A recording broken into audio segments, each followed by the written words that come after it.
하나님은 사람을 부르시는 분이세요. 아담아, 내가 어디 있느냐? 이렇게 아담을 부르셨어요. 아브라함아, 아브라함아 그러면서 아브라함을 부르셨고요. 야곱아, 야곱아 하면서 야곱을 부르셨어요. 아론과 그의 자손들을 부르셨고, 여호수아를 부르셨고, 기드온을 부르셨고, 그리고 사무엘을 부르셨어요. 솔로몬도 부르시고 예후, 고레스, 엘리사, 이사야, 아모스, 그리고 예수님도 이 땅에 오셔서 제자들을 불러주셨고 사도 바울을 불러주셨고 그리고 우리도 부르셨어요. 이 시간에는 특별히 모세를 부르시는 하나님에 대해서 좀 더 살펴보도록 하겠습니다. 모세는 한때는 애굽의 왕자였어요. 공주의 양아들이었지요. 물속에 떠내려가는 걸 공주가 건졌어요. 그래서 물에서 건진 자, 모세라고 하는 이름이 붙었습니다. 여기 애굽에서는 우리와 좀 달랐어요. 양아들이지만 친아들과 똑같은 자격과 권리를 부여받았어요. 그래서 애굽의 왕궁에서 40년 동안 학문을 익히고 철학을 배우고 애굽의 종교와 무예까지도 배웠습니다. 애굽의 고대 사회는 최초로 여자의 몸으로 바로가 되어 사람이 있어요. 합셉슈트라고 하는 애굽의 여왕인데 많은 신학자들이 이 여인이 과연 누굴까? 어떻게 여자인데 애굽의 왕이 되었을까? 연구했는데 모세의 양엄마, 그러니까 모세를 기른 그 엄마일 것이다 이렇게 추정을 합니다. 그렇다면 모세는 그냥 아무런 일 없이 잘 자랐다면, 아무런 일도 없었다면 바로 왕이 될 수도 있는 기회가 주어졌을 거예요. 그런데 지금은 살인자가 되고 도망자가 되어서 미디안 땅에서 살고 있어요. 도망 나온 지 벌써 40년의 세월이 흘러서 이제는 80세의 고령이 되었어요. 패기도 사라졌고 젊음도 사라졌어요. 좌절하고 절망하고 낙심할 수밖에 없는 처지가 되었어요. 소망도 없이 이렇게 살다가 한 생애를 마감해야만 하는 처지가 되었어요. 그런데 본문 4절에 보니까 이러한 모세에게 하나님께서 찾아오셨어요. 그리고는 모세야, 모세야 이렇게 부르셨어요. 호렙산 산비탈을 오르내리면서 이 양을 치고 있는 모세를 하나님께서 찾아오셔서 부르신 거예요. 이와 같이 하나님은 실패하고 좌절하고 낙심하고 실망 가운데 있는 사람을 그대로 방치하지 아니하시고 구원하시고 축복하기 위해서 찾아오시고 부르시는 하나님이십니다. 하나님은 지금도 우리를 이 예배의 자리로 불러주신 거예요. 오늘 말씀을 들을 때 나를 부르시는 하나님의 음성을 들을 수 있기를 주님의 이름으로 축원합니다. 제일 먼저 모세가 언제 부르심을 받았는가를 좀 생각해 보겠습니다. 본문 1절을 보시면 모세가 그의 장인 미디안 제사장 이드로의 양떼를 치더니 4절에 보니까 여호와께서 그가 보려고 돌이켜 오는 것을 보신지라 하나님이 떨기나무 가운데서 그를 불러 이르시되 모세야 모세야 하시면 그가 이르되 내가 여기 있나이다. 하나님이 모세를 언제 부르신 거예요? 애굽의 왕자로 있을 때가 아니라 지금 미디안 광야에서 목동으로 일하고 있을 때예요. 그것도 자기 양이 아니라 장인의 양을 칠 때 하나님께서 부르신 거예요. 사도행전에 보시면 모세에 대한 참 이상한 구절이 있어요. 사도행전 7장 25절을 읽어드리겠습니다. 그는 모세를 얘기하는 거예요. 그의 형제들이 이스라엘 백성들을 얘기하는 겁니다. 하나님께서 자기의 손을 통하여 구원해 주시는 것을 깨달으리라고 생각하였으나 그들이 깨닫지 못하였더라. 어떠한 장면입니까? 모세가 애굽에서 모든 학문을 다 배워서 말과 행사가 능하였어요. 그리고 나이가 이제 40세가 되었어요. 그래서 이제는 갖출 것을 갖추었으니 자기의 동족을 돌아볼 마음이 생겼어요. 그러던 중 보니까 어느 날 한 애굽 사람이 자기의 동족을 압제하는 것을 보았어요. 그래서 모세가 대신 그 애굽 사람을 쳐 죽였어요. 그리고 나서 이 말을 한 거예요. 다시 한번 읽어드릴게요. 하나님께서 내 손을 빌어서 이스라엘 사람들을 구원하시는 것을 이 백성들이 깨달으리라. 그러니까 모세가 어떤 생각을 했다는 거예요? 이제는 내가 갖출 것을 갖추었으니까 하나님은 나를 내 동족을 구원하는 도구로 쓰실 것이다. 이렇게 생각을 한 거예요. 다시 말하면 하나님은 나를 내 동족을 구원하라고 부르실 것이다. 이렇게 생각했다는 거예요. 그런데 결과가 어떻게 됐어요? 하나님은 모세를 부르지 않으셨어요. 오히려 이 일로 인해서 모세는 살인자가 되어서 미디안 광야로 도망을 갑니다. 졸지에 모든 것을 다 잃어버렸어요. 그래도 불행 중 다행스러운 것은 그곳에서 한 여자를 만나서 장가를 가고 자녀도 낳고 처가살이였지만 양떼를 기르면서 40년의 세월을 보내게 되었어요.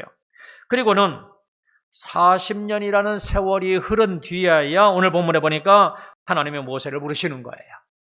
왜요? 여러분 좀 이상하지 않아요? 모세가 좀 힘이 있을 때, 권력을 가지고 있을 때, 의욕도 있을 때, 무엇인가 좀 자기 스스로 하고자 할 때 불러주셨다면 얼마나 좋았을까? 그런데 그때는 부르지 않으시더니 왜 이제서야 모세를 부르시는 것인가? 모세의 교만한 것을 철저하게 깨뜨리기 위해서예요. 교만하면 하나님께서 사용할 수 없기 때문이에요. 그러니까 우리들이 가장 조심해야 될 것이 있는데 바로 교만입니다. 교만해지는 순간 하나님은 사울 왕을 버리듯이 버리시는 거예요. 그래서 모세가 어떻게 변했는지 보세요. 40년 전에 모세의 자화상이 어땠을까? 자기는 좀 괜찮은 사람이라고, 대단한 사람이라고 착각했던 사람이었어요. 그런데 이제 40년이 지난 후에는 어떻게 변했는가? 본문 11절에 보니까 내가 누구이기에 바로에게 가며 이스라엘 자손을 애굽에서 인도하여 내리까?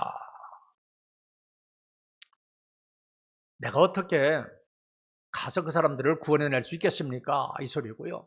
그리고 그 아래 조금 내려가면요, 주여 나는 본래 말에 능치 못한 자라. 또 나는 입이 뻣뻣하고 혀가 둔한 자니이다. 그러면서 주여 보낼 만한 자를 보내소서, 이렇게 이야기를 해요. 이렇게 모세가 40년 후에 보니까 겸손한 자로 이와 같이 변해 있을 그때 하나님께서는 모세를 부르신 거예요. 그동안 모세는 40년 광야 생활을 통해서 철저하게 깨달은 것이 있어요. 자기에 대해서 새로운 발견을 한 거예요. 알고 봤더니 나는 아무것도 아닌 존재구나. 하나님의 은혜가 없다면 나는 결코 살 수조차도 없는 존재구나 하는 것을 깨달은 거예요. 이처럼 낮아지고 깨어지고 겸손해졌을 때 하나님께서 비로소 모세를 부르신 거예요. 저와 여러분들도 철저하게 낮아지고 자아가 깨어지고 겸손해져서 하나님의 부르심을 받을 수 있기를 주님의 이름으로 축원합니다. 또 한 가지 생각해 볼 것은 모세가 양무리를 치다가 부르심을 받았어요. 그날도 모세는 장인의 양을 치려고 호렙산으로 가다가 하나님의 부르심을 받은 거예요. 이처럼 하나님은 자기가 맡은 일에 최선을 다하고 충성하는 자를 부르십니다. 애굽의 왕자였던 모세가 양을 치는 낮은 자리에서 일을 하고 있어요. 그것도 자기의 양이 아니에요. 그런데 그 일을 충성스럽게 했을 때, 하찮은 짐승이지만 소중하게 여기고 충성스럽게 일했을 때 하나님은 자기 백성을 구원할 지도자로 삼으신 거예요. 다윗도 마찬가지였잖아요. 아버지의 양을 성실하게 기르고 있을 때 사무엘 선지자가 와서 불러가지고 왕으로 기름 부었잖아요. 요셉도 마찬가지예요. 비록 종살이지만 또 감옥에 갇혔지만 그곳에서 충성을 다했을 때 애굽의 총리로 삼으셨어요. 위대한 선지자 엘리야도 역시 마찬가지예요. 부름을 받을 때 뭐하고 있었어요? 밭을 갈고 있었잖아요. 이렇게 일을 하고 있을 때 하나님께서는 불러주세요. 예수님의 제자들도 역시 마찬가지예요. 고기를 잡다가 부름을 받고 세관에서 일을 하다가 부르심을 받았어요. 이처럼 하나님은 자기 일에 최선을 다하는 성실한 사람, 충성스러운 사람을 불러서 일꾼으로 사용하시는 거예요. 잠언 22장 29절입니다. 내가 자기의 일에 능숙한 사람을 보았느냐? 이러한 사람은 왕 앞에 설 것이요 천한 자 앞에 서지 아니하리라. 여기 능숙한 사람이라고 그랬는데 어떤 일을 재빠르게 하면서도 솜씨 있게 일을 처리하는 사람을 얘기해요. 그냥 게으르지 아니하고 자기의 실력과 기량을 연마한 사람을 얘기해요. 이러한 사람을 하나님께서는 높이시겠다는 거예요. 그렇다면 저와 여러분들은 직장에서 또 가정에서 교회에서 맡은 일에 최선을 다하시기를 바랍니다. 자기가 맡은 일에는 없어서는 안 될 소중한 사람이 되시기를 주님의 이름으로 축원합니다. 그 다음에 두 번째로 하나님이 어디에서 부르셨는가? 2절 한번 보시기 바랍니다. 여호와의 사자가 떨기나무 가운데로부터 나오는 불꽃 안에서 그에게 나타나시니라. 그가 보니 떨기나무에 불이 붙었으나 그 떨기나무가 사라지지 아니하는지라. 하나님은 떨기나무 불꽃 가운데서 불렀어요. 여기 떨기나무는 가시떨기나무를 말하는 거예요. 아카시아과에 속하는 아주 가치가 없는 좀 볼품없는 나무예요. 우리나라의 아카시아 나무와는 좀 달라요. 이 떨기나무는 줄기가 없어요. 보통 나무라 그러면 줄기가 있고 거기서 또 가지가 나오잖아요. 그런데 이 떨기나무는 줄기가 없어요. 풀과 비슷해요. 나무라고는 하지만 나무 축에 못 껴요. 또 나무라고 했으니까 또 풀도 아니에요. 그러니까 나무도 아니고 풀도 아니고 그러다 보니까 품위가 없어요. 용도도 별로 없어요. 목재로도 사용할 수 없어요. 또 가시 떨기나무라고 했으니까 가시가 많아요. 이 가시가 얼마나 다른 나무에게 상처를 주겠어요. 만지지도 못해요. 그러니까 줄기도 없고 품위도 없고 양질의 가치도 없으면서 가시는 많아서 여러 사람을 아프게 하고 고통스럽게 하고 괴롭게 하고 상처를 내는 정말로 쓸모없는 나무예요. 쓸모가 없어서 거들떠보지도 않는 나무예요. 그런데 보세요. 바로 이러한 나무에 하나님께서 임재하셨고 또 이곳에서 모세를 부르셨어요. 그러니까 모세가 부름받은 자리는 이처럼 초라한 떨기나무예요. 유명한 성경학자 아더 핑크가 있는데 이 사람이 뭐라고 하냐면 이 가시떨기나무는 실상은 모세 자신의 모습이라 그랬어요. 그러니까 가시떨기나무는 모세의 그림자예요. 사막에 아무렇게나 버림받은 그 흔하고 흔한 가시떨기나무, 이 보잘것없는 가시나무, 이것이 바로 모세 자신의 모습이었어요. 그리고 이 가시떨기나무는 저와 여러분의 모습이기도 해요. 하나님은 이미 가시떨기나무와 같은 존재, 저와 여러분들을 택하셨고 계획하시고 의도적으로 분별하시고 구별해서 우리를 찾아오셨어요. 가시떨기나무도 더 크고 멋진 나무도 많을 텐데 정말로 볼품없는 나를 찾아오신 거예요. 이것이 하나님의 은혜잖아요. 그러면 이와 같은 가시나무 떨기에 불이 임재했을 때 어떤 기적이 일어났는가? 2절 하반절에 보시면 가시나무에 불이 붙었으나 그 떨기나무가 사라지지 아니하는지라. 80세 된 모세가 보니까 참으로 희한한 불도 다 있어요. 가시나무 떨기에 불이 붙었어요. 그런데 이상하게도 불이 산으로 번져나가지도 않고 무엇을 태웠을 때 냄새가 나야 되는데 냄새도 없고 연기도 없고 그냥 불꽃이 홀홀 타고 있는데 그 볼품없는 가시나무 딸기는 그대로 있는 거예요. 타지 않고 없어지지 아니하고 그대로 있는 거예요. 그까지 떨기나무쯤 줄기도 없으니까 불이 거기서 활활 타오르다면 순식간에 없어져야 되는데 없어지지 않는 거예요. 세상에 이제까지 본 적도 없고 들은 적도 없고 상상해보지도 못한 일이 지금 모세 앞에서 벌어지고 있는 거예요. 그러면 여기에 불이 붙었으나 그 나무는 타지 않는다 하는 것은 무엇을 말씀하는 것인가? 이 기적은 우리에게 무엇을 말해주고 있는가? 여러분, 이것은 하나님의 은혜를 보여주는 거예요. 하나님의 은혜가 임하면 순식간에 타서 없어질 것 같던 떨기나무지만 타서 없어지지 아니하는 거예요. 성경에 보면 다니엘의 새침과 풀무불에 던져졌는데 그 뜨거운 풀무불 속에서도 머리털 하나 상하지 않았잖아요. 가시떨기나무와 같은 모세, 가시떨기나무와 같은 이스라엘 백성들, 그리고 우리들도 타서 없어지지 않게 하시는 분이세요. 우리들은 하나님의 은혜가 아니면 벌써 타버렸을 존재잖아요. 하나님의 은혜가 아니었으면 벌써 버림받았을 존재들이에요. 그런데 하나님의 은혜 때문에 우리가 지금 여기까지 와 있는 거예요. 이처럼 우리를 붙들어 주시는 하나님께 감사와 영광을 올려드리시기를 주님의 이름으로 축원합니다. 그리고 또 가시나무 떨기에 불이 붙은 것은 하나님의 임재를 나타내는 거예요. 비록 가시나무 떨기 같은 존재이지만, 보잘것없고 쓸모없는 존재지만 하나님이 임재하시고 하나님께서 함께 하시면 우리들은 영광스러운 존재들이 되는 거예요. 가시떨기나무라 할지라도 하나님이 임재하시면 레바논의 백향목보다도 더욱더 아름다운 존재가 되는 거예요. 내주하시는 성령 하나님과 함께 살아가면 우리들은 얼마든지 아름답고 영광스러운 존재들이 되는 거예요. 그런데 우리들은 예수님을 믿는 사람들이잖아요. 예수님을 믿는다는 것은 성령으로 말미암지 않고는 불가능한 일이잖아요. 그렇다면 우리에게는 이미 하나님이 성령으로 우리 속에 내주해 계시는 거예요.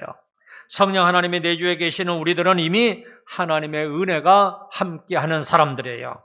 그 증거가 무엇인가? 지금 우리가 이 자리에 앉아 있는 거잖아요. 하나님의 은혜가 아니고는 우리는 이 자리에 앉아 있을 수 없는 존재들이에요.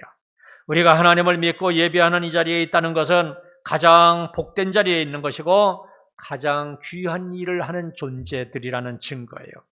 그런데 이것이 다가 아니에요. 하나님의 은혜는 이것으로부터 시작되는 거예요.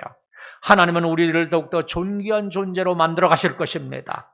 하나님이 함께 하시는 우리가 있는 이 자리는, 이 예배의 자리는 하나님의 은혜의 자리입니다. 현재만 보지 마시고 장차 나타날 하나님의 은혜가 어떤 것인지 기대하시기를 바랍니다. 꿈과 비전을 가지시기를 바랍니다.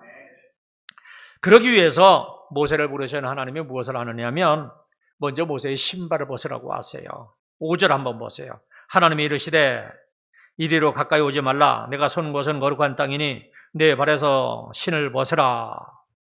너의 선 곳은 거룩한 땅이니. 하나님은 거룩하신 분이에요. 거룩하신 하나님이 임재하시는 곳, 그것도 거룩한 곳이 되는 거예요. 하나님의 임재를 경험하신 분들은 우선 내가 있는 그 공간이 변하고 나까지도 변하는 것을 경험하셨을 거예요. 모세가 서 있는 그 땅은 사실은 인간적으로 생각하면 쓸모없는 사막의 땅이에요. 그러나 이제는 거룩한 땅이니 신발을 벗으라는 겁니다. 이것이 바로 거룩한 곳에 서 있는 우리에게 하나님이 요구하시는 거예요. 신발은 인간의 타락한 품성과 행위를 상징하는 거예요. 죄악된 장소를 두루 돌아다니고 죄악된 행위를 하느라고 더러워진 신발을 벗으라는 거예요. 중보자의 피로 깨끗함을 얻기 전에는 감히 거룩하신 하나님과 함께 할 수 없기 때문입니다.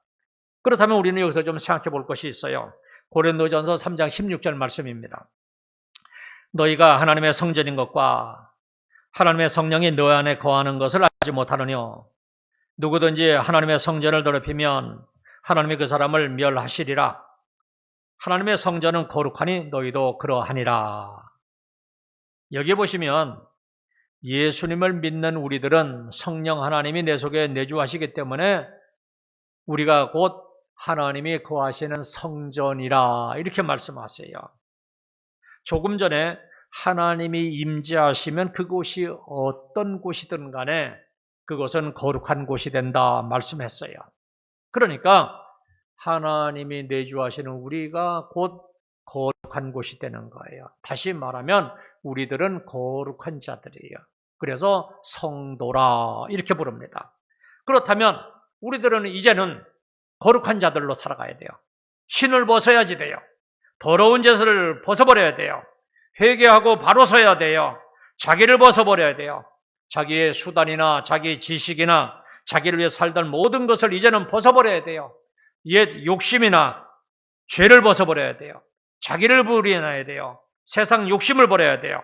그리고 오직 하나님만 의지하고 하나님과만 교통하면서 살아가야 돼요. 하나님에게 순종하며 예배하는 삶을 살아야지 돼요. 이것이 거룩한 자의 삶입니다. 이제는 우리의 평범한 삶, 일상적인 생활이 거룩해져야지 돼요. 다시 말하면 우리의 평범한 삶, 일상적인 생활 속에서 하나님을 모셔야지 돼요. 우리의 일상적인 삶에 하나님의 은혜가 임하고 하나님의 축복이 임하고 하나님의 능력이 나타나도록 해야 돼요. 사랑하는 성도 여러분, 하나님의 인격적인 분이세요. 무슨 말이냐면 악신과 같이 강제로 우리들의 삶을 로봇처럼 그렇게 마음대로 하지 않으세요. 그러니까 우리가 자리를 내어드려야지 돼요. 우리에게 자유의지를 주셨고 우리를 존중하세요. 그래서 우리가 자리를 내어드리기만 하면 언제든지 우리들의 삶을 간섭하십니다. 우리가 자리를 내려드리기만 하면 언제든지 우리를 도와주시는 분이에요. 그러니까 문제는 뭐냐면 내 자아예요. 내가 어떡하느냐 이거예요. 이제는 내가 하려고 하지 말고 그분에게 왕의 자리를 내어드려서 나의 하는 모든 평범한 일이 하나님의 기뻐하시는 일이 되고 거룩한 일이 되고 능력이 나타나는 일이 되시기를 주님의 이름으로 축원합니다. 이렇게 모세를 부르시고 신을 벗으라고 해서 모세가 순종하고 신을 벗으니까 하나님은 이제 사명을 주시는데 사명을 주시기 전에 먼저 자기 자신을 공개하십니다. 어떻게 공개하시는가? 6절 한번 보세요. 또 이르시되 나는 내 조상의 하나님이니 아브라함의 하나님, 이삭의 하나님, 야곱의 하나님이니라. 나는 내 조상의 하나님이라 말씀하세요. 여기 조상의 하나님이라 언약의 하나님이라는 뜻이에요. 하나님은 아브라함과 이삭과 야곱과 언약을 맺으셨잖아요. 그래서 나는 내 조상의 하나님이니 아브라함의 하나님, 이삭의 하나님, 야곱의 하나님이라 이렇게 자신을 소개하고 있어요. 이처럼 소개하시는 것은 나는 언약의 하나님으로서 그 언약을 잊지 않고 반드시 이루시는 신실하신 분이라 하는 거예요. 이렇게 말씀하시는 것은 이제 이 언약을 이루기 위해서 내가 지금 너 모세를 부르고 있다 하는 말씀이에요. 그리고 나는 내 조상의 하나님이니 아브라함의 하나님, 이삭의 하나님, 야곱의 하나님이니라. 이 말을 원어로 보면 현재 시제로 되어 있어요. 이 말은 나는 지금도 살아있는 그들의 현재적인 하나님이라는 말이에요. 무슨 말이냐면 아브라함과 이삭과 야곱은 지금도 살아서 천국에 있고 하나님도 역시 살아계신 현재적인 분이라 하는 것을 굳이 말씀하시는 거예요. 예수님은 이 부분을 부활과 관련해서 이렇게 말씀해 주시고 있어요. 마태복음 22장 31절입니다. 죽은 자의 부활을 논할진대 하나님이 너에게 말씀하신 바 나는 아브라함의 하나님이요 이삭의 하나님이요 야곱의 하나님이로라 하신 것을 읽어보지 못하였느냐? 하나님은 죽은 자의 하나님이 아니요 살아있는 자의 하나님이시니라 하니라. 보세요. 예수님도 지금 여기에 뭐라고 하느냐면 하나님은 죽은 자의 하나님이 아니라 살아있는 자의 하나님이라 말씀하세요. 다시 말하면 하나님은 오직 살아있는 자의 하나님이시라는 말이에요. 조금 더 설명을 드리면 물론 하나님은 모든 사람을 창조하시고 모든 것을 다 운행하고 주관하시고 또 심판하신다 하는 의미에서는 모든 자의 하나님이십니다. 그런데 구속자적인 의미에서 보면 하나님은 죽은 자들의 하나님이 아니라 살아있는 자의 하나님이 되십니다. 구체적으로 하나님을 대적하는 애굽 사람들이 하나님이 아니라 택함을 받고 언약 안에 있는 이스라엘 백성들의 하나님이라고 하는 거예요. 그래서 본문 10절에서는 이렇게 말씀하십니다. 이제 내가 너로 바로에게 보내어 너에게 내 백성 이스라엘 자손을 애굽에서 인도하여 내게 하리라. 하나님은 이스라엘의 고통을 받고 신음소리를 들으셨어요. 그래서 이제 모세를 보내어서 이스라엘 백성들을 애굽의 바로 손에서 구원하시겠다는 거예요. 이것이 하나님의 계획이에요. 이 계획을 지금 모세에게 말씀하고 있는 거예요. 그러자 모세가 어떻게 반응을 합니까? 11절에 보시면 내가 누구이기에 바로에게 가며 이스라엘 자손을 애굽에서 인도하여 내리까. 무슨 말이냐면 하나님, 내가 누구간데 하나님의 이러한 큰 일을 감당할 수 있겠습니까? 이 소리예요. 나 같은 존재, 가시나무 떨기와 같은 내가 어떻게 그 큰 일을 감당할 수 있겠습니까? 그러자 하나님께서 뭐라고 대답하세요? 12절 보면 이렇게 말씀하십니다. 하나님이 이르시되 내가 반드시 너와 함께 있으리라. 내가 그 백성을 애굽에서 인도해 낸 후에 너희가 이 산에서 하나님을 섬기리니 이것이 내가 너를 보낸 증거니라. 하나님께서는 그냥 보내시는 것이 아니라 내가 반드시 너와 함께 있으리라 약속을 해주세요. 이 일은 너무나도 큰 일이기 때문에 단순히 인간의 힘으로 할 수 있는 것이 아니기에 하나님께서 친히 함께 하시면서 이 일을 이루시겠다는 거예요. 그래서 이렇게 약속도 주시고 증표까지도 주세요. 실제로 어떻게 됐습니까? 하나님은 모세와 함께 하시면서 각종 이적을 행하시고 이스라엘 백성들을 출애굽시켰어요. 그리고 그 증표대로 출애굽한 이스라엘 백성들을 호렙산 신의 산으로 와서 거기서 하나님을 섬기게 했습니다. 하나님은 우리에게도 이와 같은 약속을 하시는데 우리에게는 더 확실하게 주님이 승천하시면서 여러 사람 앞에서 공개적으로 이런 말씀을 하십니다. 마태복음 28장 10절입니다. 볼지어다 내가 세상 끝날까지 너희와 항상 함께 있으리라 하시니라. 보세요. 언제까지요? 세상 끝날까지예요. 항상입니다. 이 약속대로 주님은 성령으로 우리에게 다시 오셨어요. 그리고 이제는 어떤 경우에도 떠나는 적이 없어요. 구약 시절에는 지금과 함께 했기 때문에 그 지금이 끝나면 떠나갔지만 이제는 우리와 함께 하신다고 했으니까 세상 끝날까지 우리가 주님 앞에 서기까지 성령 하나님은 어떤 경우에도 우리를 떠나지 아니하시고 항상 우리와 함께 하시는 거예요. 그리고 함께 하시면서 모든 일을 이루기까지 모세를 도와준 것처럼 우리도 이와 같이 일을 이루시도록 도와주십니다. 결국 모세가 하는 것이 아니라 하나님의 이적으로 이루어진 것처럼 우리의 일도 이와 같이 이루실 겁니다. 다시 정리하겠습니다. 모세를 부르신 하나님의 곧 우리들의 하나님이십니다. 모세를 향한 하나님의 계획이 있듯이 우리 각 사람에게도 하나님의 계획이 있습니다. 모세를 향한 계획을 하나님이 함께 하시면서 이루어 가셨듯이 우리를 향한 계획도 하나님이 이루어 가실 것입니다. 신실하신 하나님을 믿으시고 모세와 같이 담대하게 맡겨진 사명을 감당하시기를 바랍니다. 교회에서 맡겨준 사명이든 또 가정의 일이든 사업장과 직장의 일이든 전지전능하신 하나님을 믿고 그 사명을 감당하시기를 바랍니다.